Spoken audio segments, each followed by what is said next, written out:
All right, so in this video, we're going to be talking about vinyl fence colors. Okay, before we get started, we're only looking at the top three. We are not looking at the bottom four. Okay, the reason for that is the bottom four are more of a wood grain color, and unless you are using buff tech, it's definitely not advisable to use any kind of wood grain. The reason for that is it fades extremely quickly.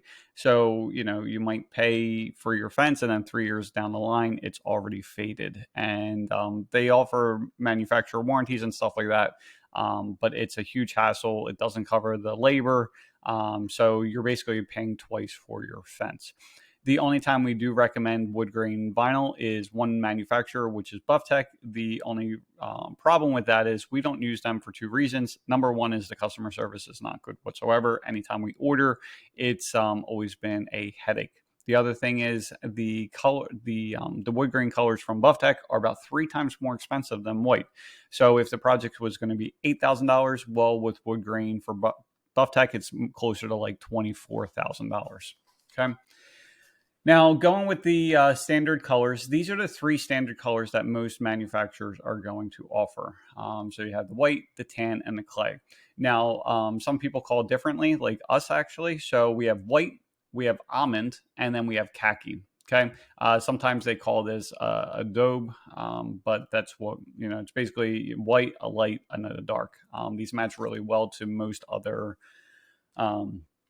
to the sidings and the houses and stuff like that. It's pretty typical colors. Okay. Now, this recording is November of 21. As of right now, our manufacturer, which is Homeland, does not offer anything else except for white due to the pandemic.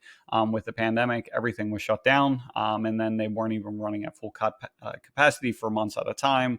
And then with the demand, they just cannot keep up. So they made the change where they're only offering white. They said maybe in 2022 it may be available, but they also said that for this year. So as of right now, I would not hold my breath. We're probably looking more towards the end of 2022 or even into 2023 when they start manufacturing the colors again. Okay.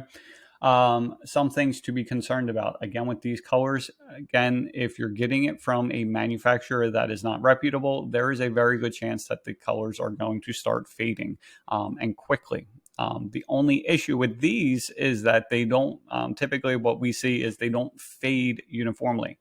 Okay, so what I mean by that is basically the post and the post may be okay, but the cap may change color.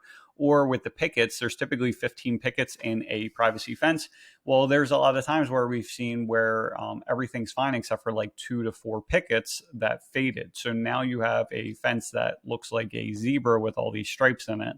And there's really not much you can do. Again, with the manufacturers, the way they do their warranties is it's mostly for defects. It's not really for color retention. So you're just going to be out money.